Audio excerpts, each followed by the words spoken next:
Shalom, que la grâce de Dieu soit sur vous, que Dieu vous bénisse. Bien-aimés en Christ, vous êtes à votre émission intitulée « À la table du Seigneur ». À la table du Seigneur, nous venons de finir le livre des Actes des Apôtres. Pour tous ceux qui n'ont pas suivi le livre des Apôtres, vous pouvez aller sur ma page YouTube, Nation TV, et vous allez regarder ou vous tapez le prophète Paul-Moïse d'Oliveira et vous allez sur le livre des Actes des Apôtres. Et après les Actes des Apôtres, nous allons venir dans l'Ancien Testament. Et le livre que nous allons voir, c'est le livre de Ruth. Et ça comporte seulement 4 chapitres. Quant au livre des Actes des Apôtres, comporte 28 chapitres. Donc, nous allons voir le chapitre 1 aujourd'hui et ensemble, avec l'Esprit de Dieu, nous allons décortiquer. Et dans cette émission, il s'agit de faire une étude sur la parole du Seigneur et d'aller verset par verset, ou plusieurs versets que je t'explique selon l'Esprit de Dieu. Donc, vous êtes invités à écouter cette émission parce que c'est une émission de formation, d'étude de la parole du Seigneur. Soyez richement bénis. Donc, nous lisons le chapitre 1. Chapitre 1 du livre de Ruth. Chapitre 1 du livre de Ruth. Et je lis. Du temps des juges, il y eut une famine dans le pays. Un homme de Bethléem, de Juda, partit avec sa femme et ses 2 fils pour faire un séjour dans le pays de Moab. Le nom de cet homme était Elimelech, celui de sa femme Naomi, et ses 2 fils s'appelaient Machlon et Kiljon. Ils étaient Éphrasiens de Bethléem de Juda. Arrivés au pays de Moab, ils y fixèrent leur demeure. Le verset 3, Elimelech, mari de Naomi, mourut et elle resta avec ses 2 fils. Il prit des femmes moabites, dont l'une se nommait Orpa et l'autre Ruth, et ils habitaient là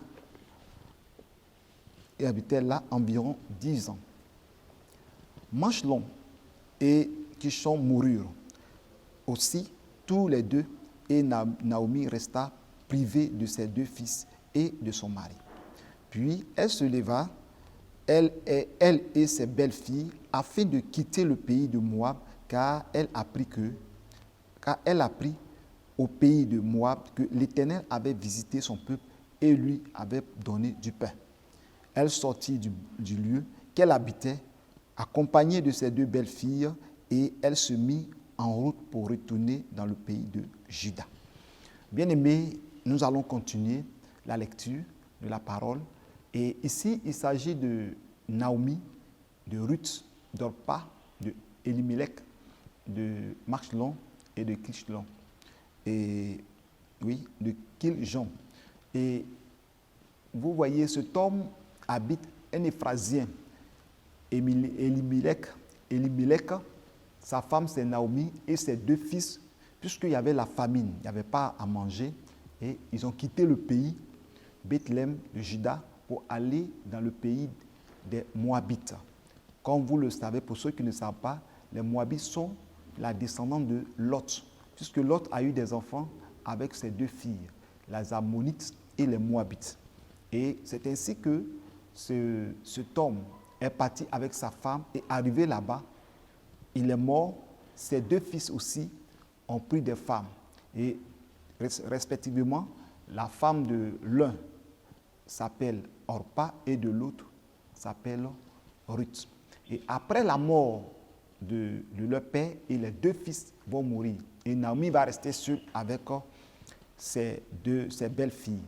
Et Naomi, étant dans le pays, craignant toujours aller à Bethléem, parce que là-bas, il y a manque de nourriture, la famine. Et les Moabites ont dit à Naomi que l'Éternel a visité les habitants de Bethléem et il y a de la nourriture, il y a du pain, il y a du blé. Je lis dans le verset 6 qui dit « Puis elle se leva, elle et ses 2 filles, belles-filles, afin de quitter le pays de Moab, car elle apprit au pays de Moab que l'Éternel avait visité son peuple et lui avait donné du pain. » Donc, en un mot, il n'y avait plus de famine. Donc, Naomi a dit quoi? Mais de toute façon, je suis quitté mon pays à cause de la famine. Mon mari et mes 2 fils. Mais si mon mari est décédé et mes deux filles sont décédées aussi, à quoi bon de rester ici et de plus? En plus, il y a de la nourriture dans mon pays. Donc, Naomi a décidé de retourner dans son pays. Maintenant, en allant, voici que les 2 belles filles étaient avec elle.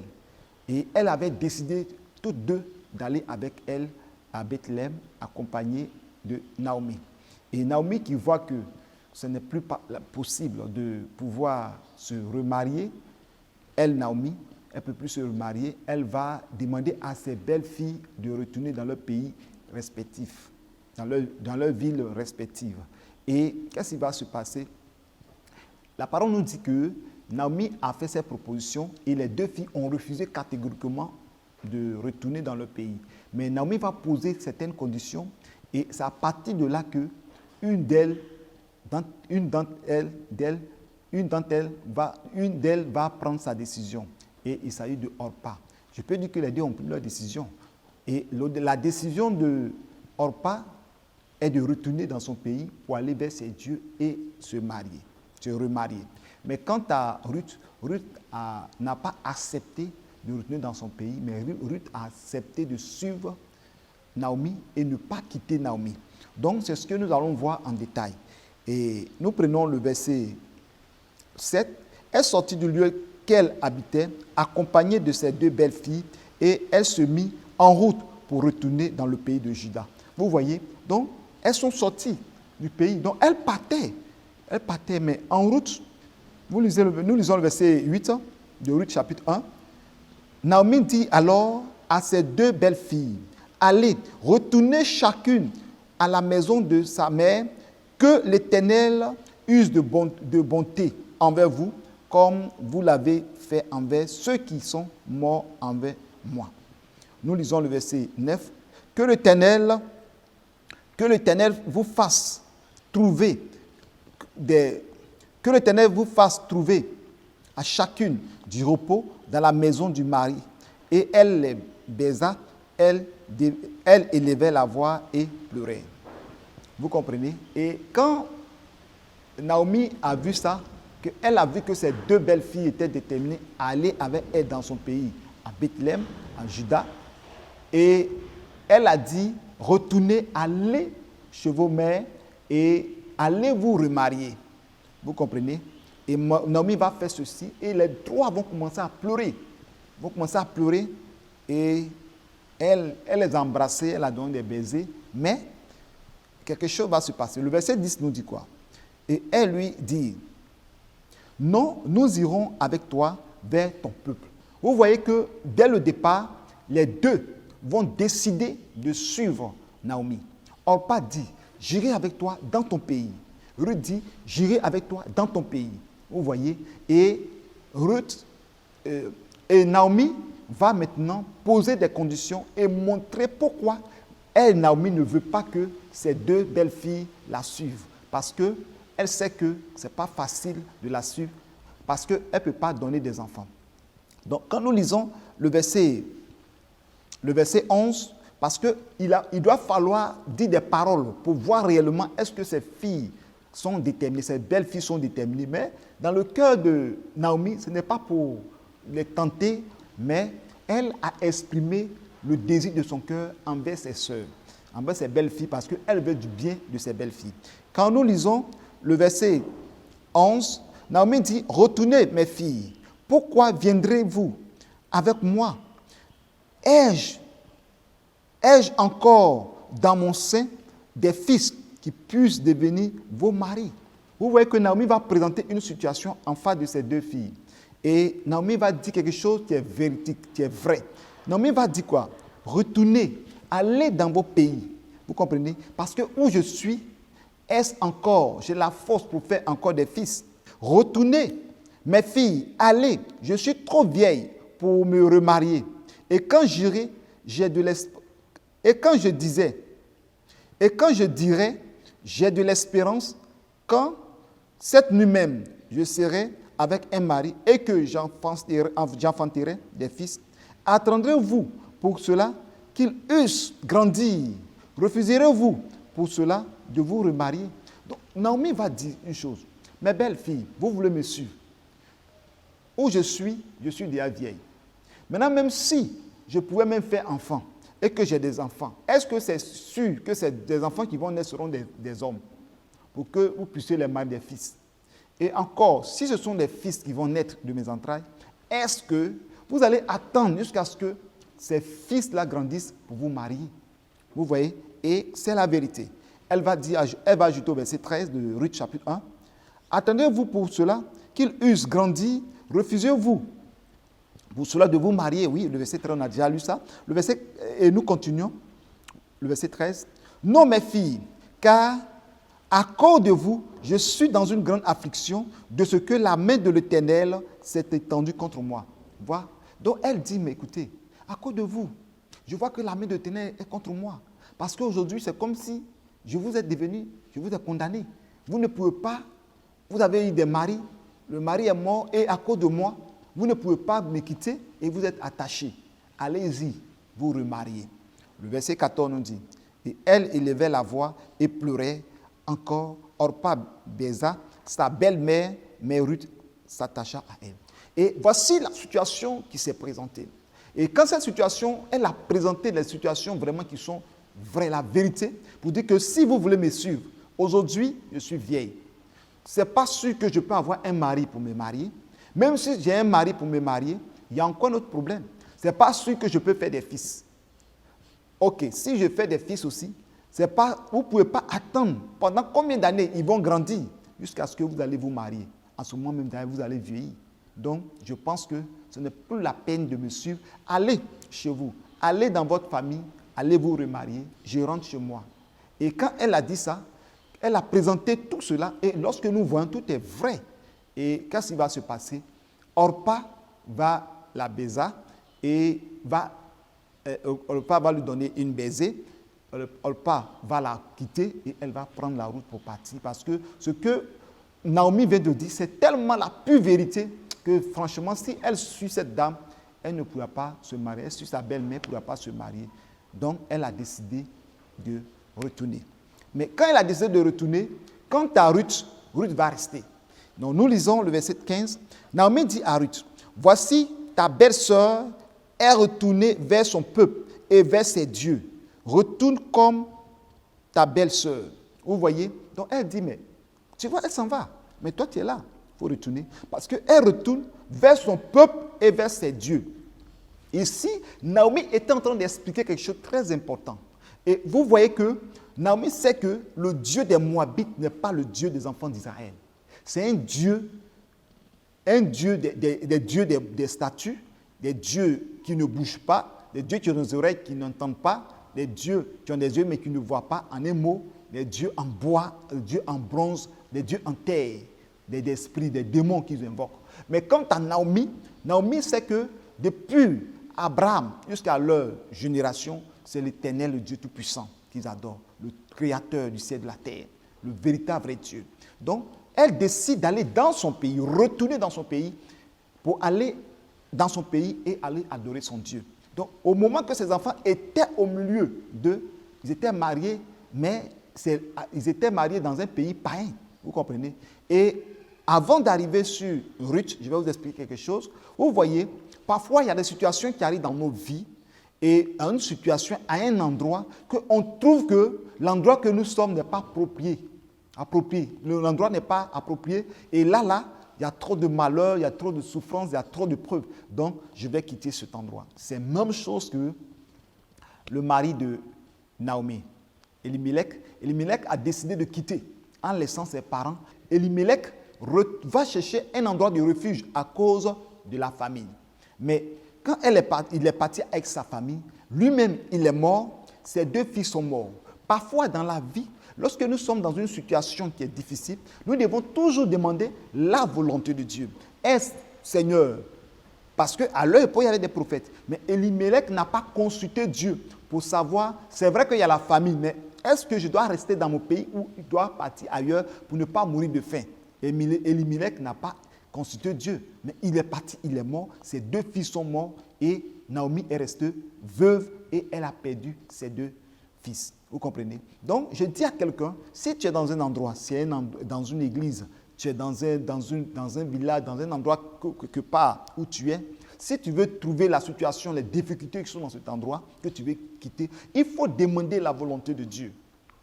Il faut demander la volonté de Dieu. Parce que si ce n'est pas la volonté de Dieu, où tu penses aller avoir du refuge, là-bas tu peux trouver la mort.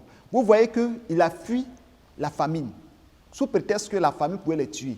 Mais quand il est parti avec sa femme et ses enfants, il n'est plus revenu. Ses 2 fils ne sont plus revenus. Et c'est sa belle-fille, c'est sa femme qui va revenir. Vous comprenez? Donc, en voulant fuir le danger, parfois on va tomber dans le danger. À partir des beaux-parents de Naomi, c'est-à-dire les parents de son mari, c'est à partir de là que Ruth s'est mariée. Nous ne sommes pas encore arrivés là-bas. Vous voyez? Donc cela veut dire qu'eux, ils sont restés dans la famille, mais ils ne sont pas morts.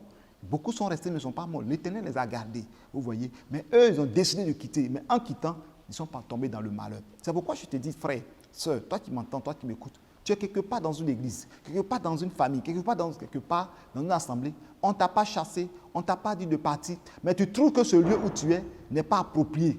Et tu prends une décision comme ça et puis tu quittes parce que tu as vu quelque part, tu as vu quelque part le bling-bling et puis tu quittes et puis tu t'en vas là-bas. Mais l'endroit où tu mets ton pied, est-ce que c'est la volonté de Dieu? Est-ce que Dieu t'a dit de quitter là? Et c'est cela que beaucoup ont perdu la vie, beaucoup ont perdu leurs enfants, beaucoup ont perdu leur travail, beaucoup ont perdu la gloire, perdu beaucoup de choses. C'est pourquoi la Bible dit dans le livre de Proverbes que telle voie paraît être droite pour un homme, mais son issue, c'est la voie de la mort. C'est ce que cette femme a fait et cet homme a fait. Cet homme a pensé qu'en allant dans le pays des Moab, en allant chez les païens, il peut trouver refuge et garder sa femme. Mais malheureusement, il n'est plus revenu. Donc, je dis de ne pas se précipiter lorsqu'il y a une situation que tu traverses. Tu as une situation qui peut être difficile dans ta vie, mais consulte Dieu, demande la volonté de Dieu, de ne pas prendre une décision dans la chair. Naomi a tout perdu. Donc, lorsque nous lisons ce passage dans le livre de Ruth, nous comprenons bien que toute chose doit être conduite par Dieu. Qu'est-ce qui a fait que Naomi a décidé de retourner dans son pays? La Bible nous dit qu'elle a appris que par les Moabites où elle habite, que l'Éternel a visité son pays et a donné du pain. Vous voyez? Donc malgré qu'il y avait la famine, l'Éternel était là. Et l'Éternel est venu pour les sauver, pour leur donner la nourriture. Donc maintenant que l'Éternel a visité, ils vont retourner là-bas. Mais elle va retourner, mais elle retourne cette fois-ci dans l'amertume. Dans l'amertume. Quand nous allons lire, les gens parlent de Mara, on va voir ça devant. Donc, nous revenons sur Ruth. Quant à Ruth, Ruth a décidé de ne pas retourner. Et nous revenons avec des personnes qui sont avec d'autres personnes. Et lorsque une personne est dans les difficultés, où la personne a plus besoin d'eux, vous comprenez, a plus besoin d'eux, c'est là que les gens quittent. Les gens l'abandonnent. Parce qu'on trouve que la personne n'est plus capable de nous aider, la personne n'est plus capable de répondre à nos besoins et on quitte la personne. Et ça peut être dans plusieurs domaines de la société. Ça peut être sur le plan spirituel, sur le plan religieux. Et les gens sont avec des pasteurs, les gens sont avec d'autres personnes, des fidèles même. Il y a des pasteurs qui sont avec des fidèles, les fidèles les soutiennent très bien. Mais à un moment donné, quand le fidèle perd son emploi, le pasteur n'a plus de contact avec ce fidèle. Parce que c'est dit qu'il n'a rien à voir avec ce fidèle-là. Vous comprenez? Et pareillement aussi pour les fidèles qui sont avec des hommes de Dieu qui vont prier pour eux, leurs problèmes, leurs situations. Mais dès qu'il y a une situation qui arrive dans la vie de l'homme de Dieu qui est un peu compliquée, on quitte l'homme de Dieu, on abandonne l'homme de Dieu parce qu'il y a des épreuves, il y a des difficultés. Cet homme-là, non, moi je ne peux pas parce qu'il ne peut plus répondre à mes besoins, à mes préoccupations. Et c'est la même chose que Orpa. Orpa a regardé tout ce que sa belle-mère a dit. Et c'est tellement la vérité, c'est tellement vrai qu'elle a dit, bon tiens, si je suis cette vieille-là, elle ne peut plus faire d'enfants, elle ne peut plus se remarier. Même si elle fait des enfants, les enfants ne pourront pas nous marier parce que ces enfants seront nos enfants, nos bébés même. À quel moment ils vont grandir? Et si même grandir, est-ce que c'est sûr qu'ils vont nous aimer pour nous marier? Donc, elle a réfléchi, elle a dit non, ce n'est pas la peine. J'irai vers mes dieux, j'irai vers mon peuple. Et quant à Ruth, regardez, Ruth va répondre parce que Naomi lui a dit, ne veux-tu pas suivre ta belle-sœur? Tu comprends? Et elle va répondre, verset 16. Ruth répondit, ne me presse pas de te laisser, de retourner loin de toi. Ou tu iras, j'irai. Où tu demeureras, je demeurerai. ton peuple sera mon peuple et ton Dieu sera mon Dieu. Vous voyez, Ruth, c'est une femme qui a de la compassion, une femme qui a de l'amour, une femme qui ne cherche pas son propre intérêt. Mais quant à Orpa, Orpa a cherché son propre intérêt. Orpa s'en fiche. Ok, c'est une vieille, tes enfants sont morts. De toute façon, moi je suis encore jeune fille, je dois me remarier. Donc, je ne peux pas rester auprès de toi pour prendre tout mon temps à te servir, à rester. Je m'en vais vers mes beaux-parents. Je m'en vais vers mon peuple. J'irai vers mes dieux. Et là-bas, je sais que je vais me remarier. Mais je vais te suivre. C'est pour gagner quoi dedans? Vous voyez? Mais elle n'a pas réfléchi longtemps. Quelqu'un qui va dans son peuple, il va avoir des gens là-bas, des hommes là-bas. Mais cela veut dire que Orpa n'est pas une femme qui a de l'affection, de l'amour, une femme qui a de la compassion, une femme qui aime. Orpa n'aimait pas sa belle-mère. Ça, c'est clair. C'est vrai qu'elle a fait semblant de la suivre, pleurer, tout ça. Mais elle n'aimait pas sa belle-mère. Parce que quand tu vois l'état de ta belle-mère qui a perdu son mari, tu vois l'état qui a perdu ses 2 fils, y compris toi-même, ton mari. Mais qui va s'occuper d'elle? Plus d'enfants, plus de mari. C'est toi qui dois rester auprès d'elle. C'est vous deux. Mais elle a décidé de retourner. Mais la Bible nous dit que Ruth a dit, où tu vas, j'y serai. Où tu vas demeurer, je vais demeurer là aussi. Nous lisons bien. Il dit, où tu iras, j'irai. Où tu demeureras, je demeurerai. Ton peuple sera mon peuple et ton Dieu sera mon Dieu. Donc moi, nos dieux là, nous on a des dieux, mais vous avez un seul Dieu. Donc ton Dieu là, où tu vas, belle-mère, Naomi, c'est mon Dieu. C'est le Dieu que tu adores que je vais adorer. Le peuple là sera mon peuple. Je ne suis plus moabite, mais à partir d'aujourd'hui, je me considère comme une femme juive. Je me considère comme une femme hébreu. Le verset 17.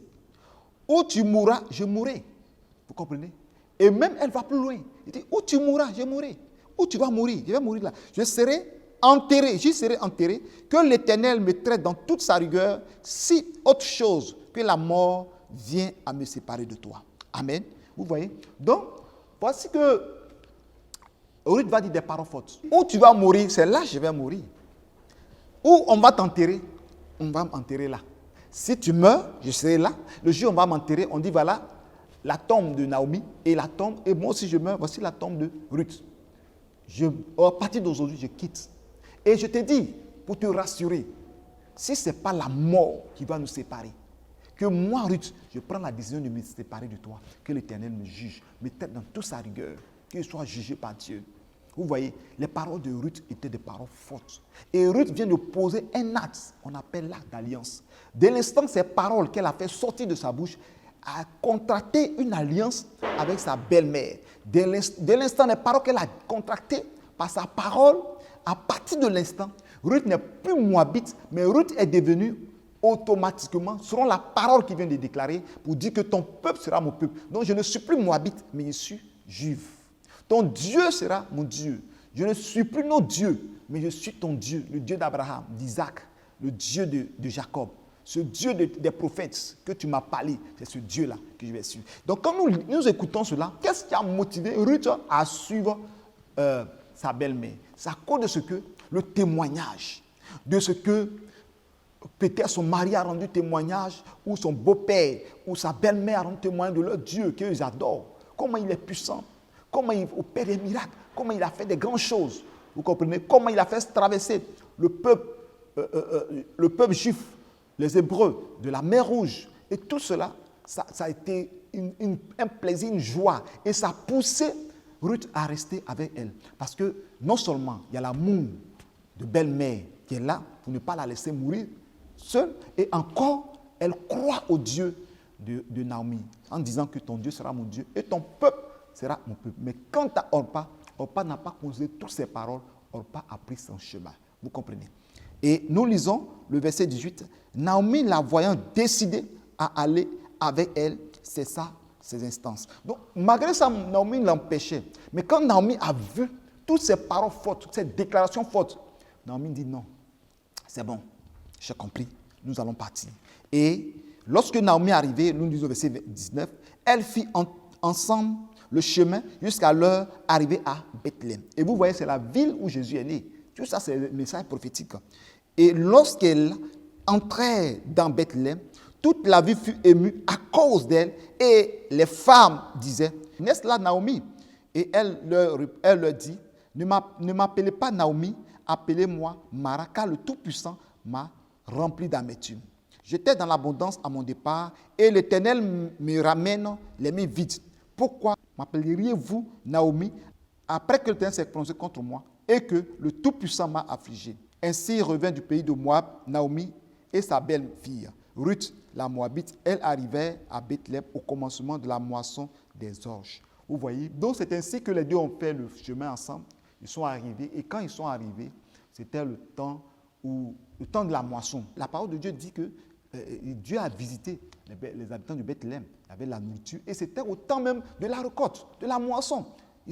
Elles sont bien arrivées, vous voyez. Donc quand nous voyons à Bethléem, quelque chose va se passer. Quand les gens l'ont dit, ah, Naomi, il y a quoi? Comment tu es devenue?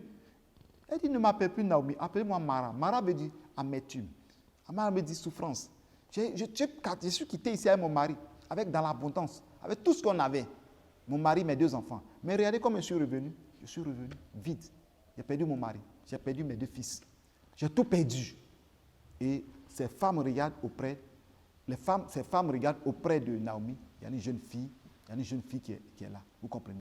Donc, bien aimé, je vais revenir sur l'histoire de Ruth. Ruth est restée fidèle. Bien aimé, quand tu es avec une personne et que la personne traverse des moments difficiles, ne regarde pas la difficulté de la personne, mais reste attaché. Reste, parce que, vous voyez, lorsque Naomi est arrivée là-bas, Naomi a plus de joie, plus de force, parce qu'elle ne va jamais rester seule, préparée seule. Mais quand vous lisez l'histoire là-dessus, vous allez voir qu'elle a joué le rôle de fille, elle a joué le rôle de père, elle a joué le rôle de mari, elle a joué de tout. Et c'est elle qui nourrissait Naomi. Imaginez qu'elle n'était pas là, cette vieille, qui va l'aider? Peut-être elle est restée dans la chambre quand mourir. Elle allait mourir de chagrin. Vous voyez? Donc, Ruth a redonné la vie à cette dame. Ruth a donné la joie à cette dame. C'est pourquoi je dis à quelqu'un, quand vous êtes avec quelqu'un et que la personne traverse des moments de difficulté, ne l'abandonnez pas. Vous voyez, par exemple, souvent, nous qui sommes des serviteurs de Dieu, on a trop vécu ça. Souvent, tu vas prier pour des personnes soutenues. Quand ça va, quand la personne voit que ça va, et que toi, tu es en train de traverser des moments difficiles, la personne va commencer à trouver des arguments. Non, lui-même, je ne comprends pas. Mais la personne ne se souvient pas ce que tu as fait. C'est la même chose que certains pasteurs qu'on les soutient, mais quand ça va chez eux aussi, ils oublient les fidèles.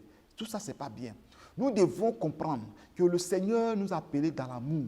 Nous devons aimer nos prochains. Comme la Bible déclare, aimons-nous les uns les autres. Cette femme est animée d'un amour, un amour grand. N'abandonnez pas votre assemblée, votre église, parce que vous trouvez que maintenant, il n'y a plus de ce dont tu as besoin. Il faut prier le Seigneur. À moins que le Seigneur lui-même dise que quitte ici, parce que ma présence n'est plus ici. À moins que le Seigneur.